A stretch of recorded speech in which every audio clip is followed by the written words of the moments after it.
our keynote speakers, Josh and Kyle Chambers, and CASA volunteer, Mark Rowe. Hello, everyone. Thank you for coming. It's a pleasure. I didn't think I would be able to see Alex on screen. That was a little crazy. My name is Josh. I'm 21. I'm a current EMT student, hopefully graduating this upcoming June.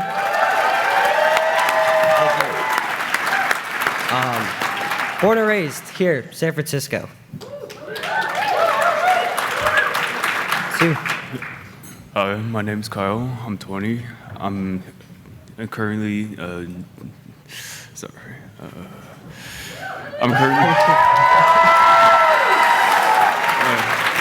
currently attending Job Corps at this point, and I'm basically a chef at this point. So I'm going to be going into advanced culinary pretty soon. Yeah.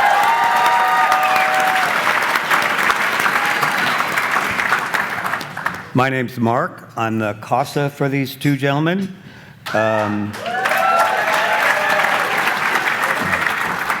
retired, so I have lots of time to spend. I retired in 2015, and I became a CASA in 2016 because I wanted to do something positive with the rest of my life, and helping out youth, I couldn't think of anything more positive to do, and I'm not going to tell you how old I am. Over 13 years ago was our first experience of foster care. It was a really scary experience, being driven out, 80 miles away, kind of dropped off in a new location, new school, new family. It was really hard for us to connect with anyone. It's really hard for us to open up to people. Over time, we got there, but, it was hard, for sure. Well, I didn't really trust anybody. I mostly kept to myself, but the main thing was I just try to stay happy. It took, 3 to 4 months of us kind of getting used to being in a new environment, being in a new school. I think 4 months in was around the time that we started to, make friends and kind of figure out how to live this new lifestyle. Our social worker suggested that we should have a CASA worker. Now, as a 9-year-old, I didn't understand. I didn't know what that was. I was thinking, it was kind of a paid friend. And in my head, I was thinking, why would you pay somebody to be my friend? And actually, that CASA worker was right there on screen. Yeah, amazing, amazing woman.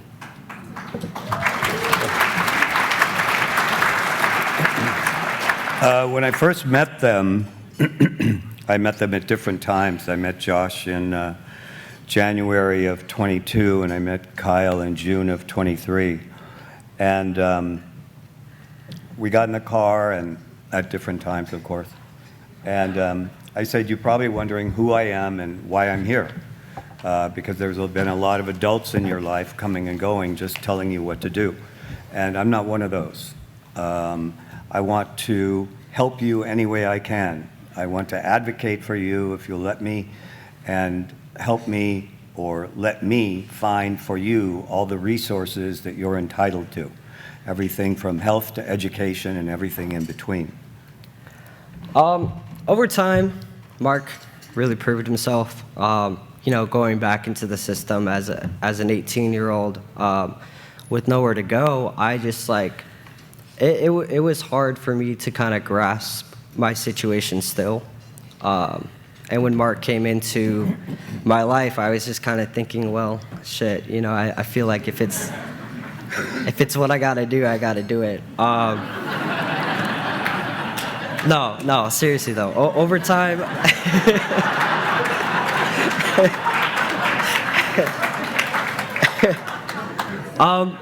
Mark really came around. I was kind of thinking that it was going to be, like a weekly check-in, a 2-week check-in, kind of like social workers do.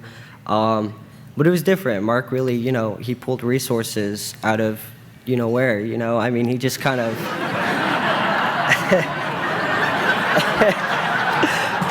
No, he found the ENT program that I'm in now. I wouldn't have been able to get my taxes done if it weren't for him and SF CASA. I'd probably be owing the IRS a lot of money right now if it weren't for him. And that goes, same thing for Kyle. He's helped Kyle a lot. He found, reading resources. He helped Kyle, learn how to read. He helped me with, getting him into Job Corps, getting him to where he is now. And I'm very proud of both of them.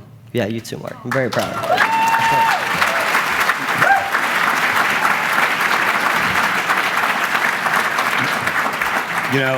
I mentioned when I first met them, trust is a big thing in relationships, and I knew it wouldn't work unless they trusted me, and so it took about 3 months, both individually, for them to learn how to trust me. And Josh and I were talking one day. I asked, well, do you trust me? And he said, yeah, I think I do. And I really felt good about that. I figured I was on the right path of whatever I was doing. And then later, a couple months later, when Kyle came into the picture, we used to go to the laundromat on Saturdays because in Job Corps he wears a lot of clothes, gets a lot of dirty. One day I asked him, we were at the laundromat, do you trust me? Because we were talking about something, and I can't remember what we were talking about, but he said, yeah, I think I do. And again, then I knew that I was sort of on the right path. Yeah, Mark is not like other people. He's not like other people. He's actually someone I could really trust and actually open up to. But when I actually got to Job Corps, I actually didn't really trust no one. I just stick to myself. But he actually made me actually open up and more.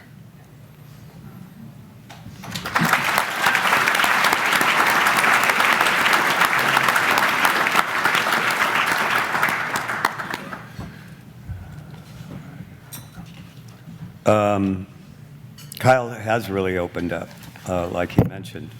As you can tell, he's quite shy, and he's not used to talking in front of 500 people at the same time. And he's really opened up. He talks about his life now, which he didn't when I first met him. And he talks about Job Corps, girls he knows, friends he has, and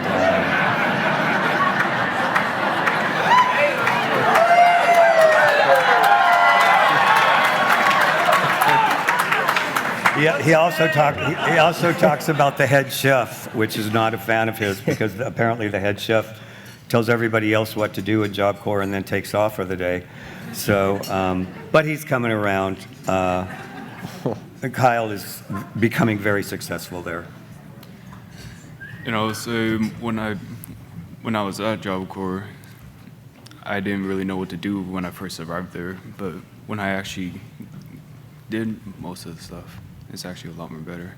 But Mark is actually really nice, and he actually wanted me to try new restaurants. The best restaurant he would actually suggest for me was Vietnamese. They're really good noodle restaurants, so yeah. And I would say I just can't wait to make him some cookies and brownies later.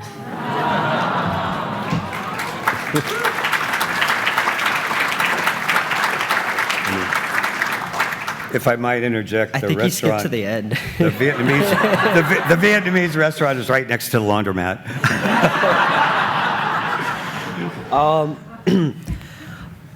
When I was 19, I felt like I was kind of fed up with my life here in San Francisco. I felt like I needed to get away, figure out, who I was, figure out who I was as a person and not as a caretaker. So I packed my bags and I moved to San Diego overnight. It was a very impulsive decision, but I'm very grateful for the time and the things that I did down there. And in my head, I wasn't expecting anybody to come follow me, check up on me, anything like that. But Mark, man, I don't know why he did it, but he took the time out of his days. And he flew down there once a month to come see me.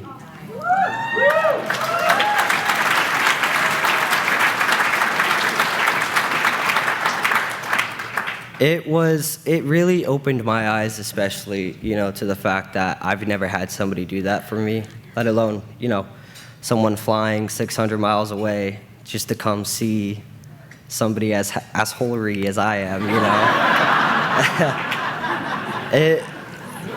I had a very, what's the word, distaste for social workers when I was 8 years old, as anybody would. And Mark kind of opened my eyes on the entire system. The people that I have in my life now, sitting over in table 20, yeah.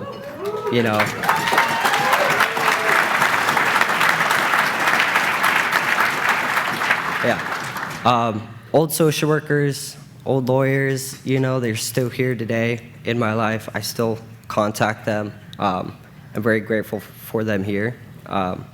Sorry. No, I'm very grateful, and I'm very grateful for Mark and everything that he's done for us.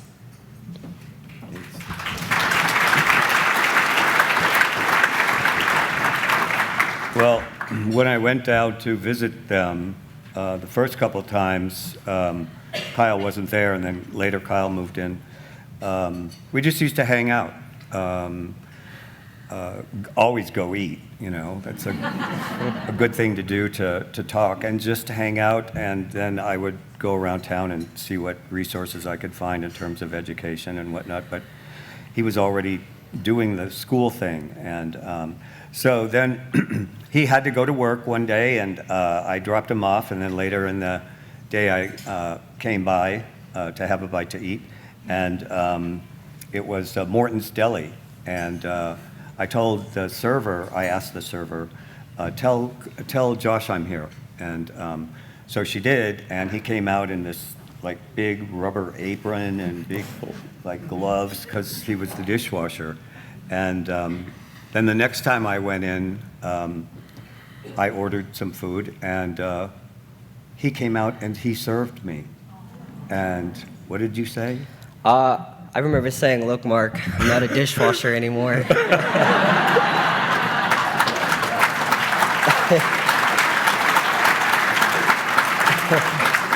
And I told him he was moving on up. Yeah, I mean, you got to start somewhere, You got to get dirty before you can wash off clean,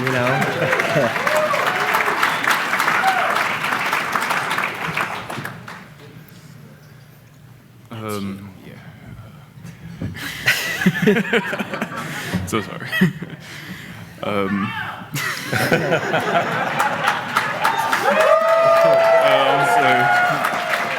Mark, he's not he's actually a really good person I could actually talk to and trust. He actually helped me out get actual new friends at Job Corps and actually interact with more people than actual people I actually know, like my brother and him.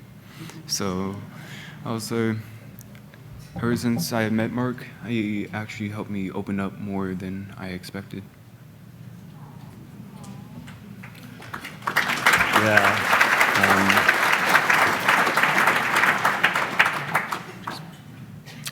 They both kind of inspire me. I mean, if you saw the thing about growing up in the foster care system, it's not easy.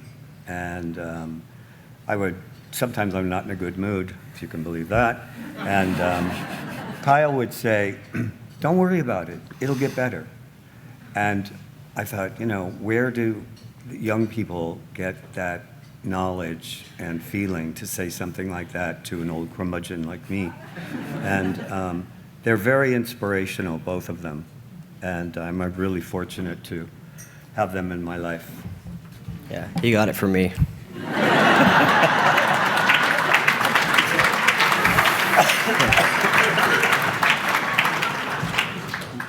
Well, me and Mark actually went down to,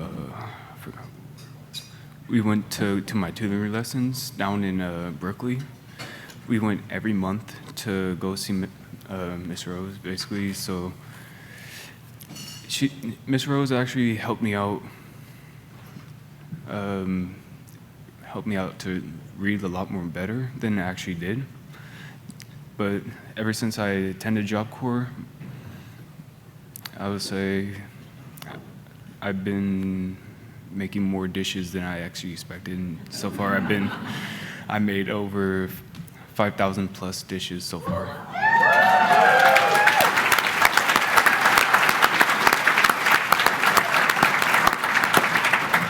Yeah, if it weren't for Mark, Kyle would not have gone to Rosa. Mark took the time out of his day every Tuesday to drive him all the way out to Berkeley on a weekly basis. Spent about 3 hours a day with him. And now, the bro can read. He's writing a cookbook. I'm excited to read it.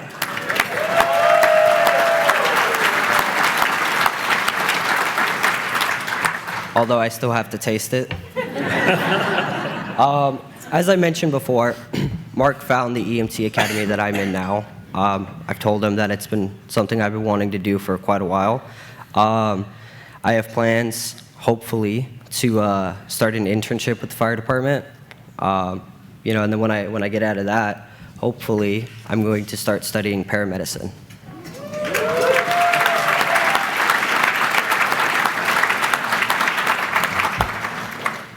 Kyle is a knucklehead. He is everything a little brother is. Mark has really helped our relationship. We spent 6 years separated in the system. So going from that to me taking him in San Diego was definitely a huge switch. And we're brothers. We get along some days, not so much other days, especially when he eats my food. I'll give you an example. I'll give you an example. It was like a month ago, maybe a month and a half ago. At Safeway, there was limited edition chocolate whipped cream. Oh, no. Now, it takes me a while to get through something, especially if it's like sweet things, it's chocolate, anything. It takes me a while to get through it. He caught on to it pretty quick. And he has a habit of using all of it and leaving the container in there to trick me. Make me think that I still had some in there. I go to use it, and I'm sure you can guess what happened. There wasn't anything that came out. I was so angry at him. I wouldn't have been that mad if it was regular whipped cream, but it was limited edition. Limited. Once a year. I told Kyle that he better go get me another one. Like immediately, that day, he better go buy me another one. I don't care if it's 2 in the morning, I don't care if it's raining. Go take the bus, go get me another one. Mark offered to go take him, try to replace it. Try to replace it for me. As you can imagine, there was no more left. It was limited. But they did bring me another can of something. And, that little act, it was a start. Yeah, well, in our defense, we did go to 3 different stores. Yeah. But I think you can see why I enjoy talking to these guys. I call them and text them regularly, sometimes maybe too much. And like somebody said earlier, yeah, he learned that foster kids don't always answer their phones. But I enjoy talking to them just to make sure, they got a raw deal. Foster kids get a raw deal in life, and they got a raw deal. And they deserve a lot more than they were given. And so that's the reason I try to do what I can for them to get all the things that they deserve and that they earn, really. And it's been an absolute joy and pleasure to work with them and talk to them and hang out.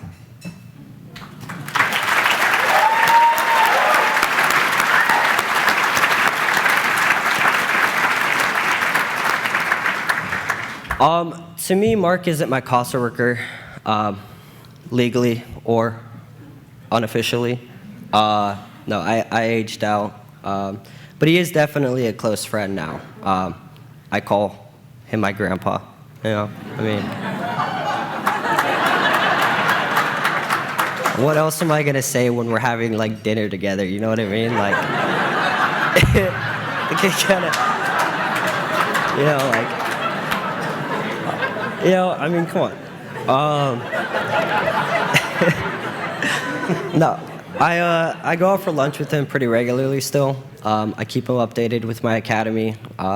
Time is very limited for me right now, but I definitely make space for Mark any day. And he's definitely done a lot for me, a lot for us, more than anyone really has in the past 13 years. And I'm very grateful for everything that he's done. I know Kyle is too, but he won't say it.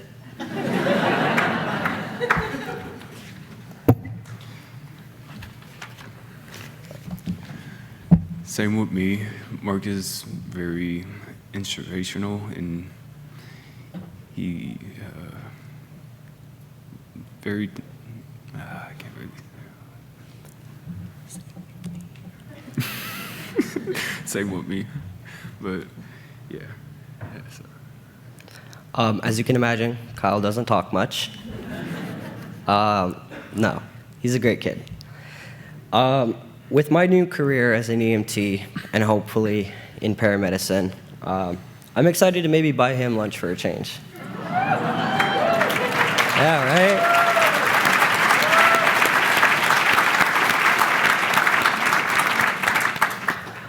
I think it'll be an exciting switch. Hopefully, we can make it there. And you know, me and Mark, we go to concerts regularly. I mean, the last one we went to was by chance. We both found out that we like bought the same tickets, and we were like, oh shit, let's carpool. No, so we have plans for an upcoming concert in September and October, and I think we both came to an agreement that once The Cure finally starts playing again, right? When they finally go on tour again, yeah, we're getting tickets, and it's on him. Yep. Yeah, right? And lastly, I just want to thank everybody for coming out tonight, taking the time out of your night to be here. It means a lot for the CASA office. It means a lot to me and Kyle. And I also want to thank my beautiful girlfriend sitting over there in table 9 for everything that she's done for me. I promise you can't miss her. Her hair is bright blue. Can't miss her. No, seriously, thank everyone for coming out. Big hand for everyone.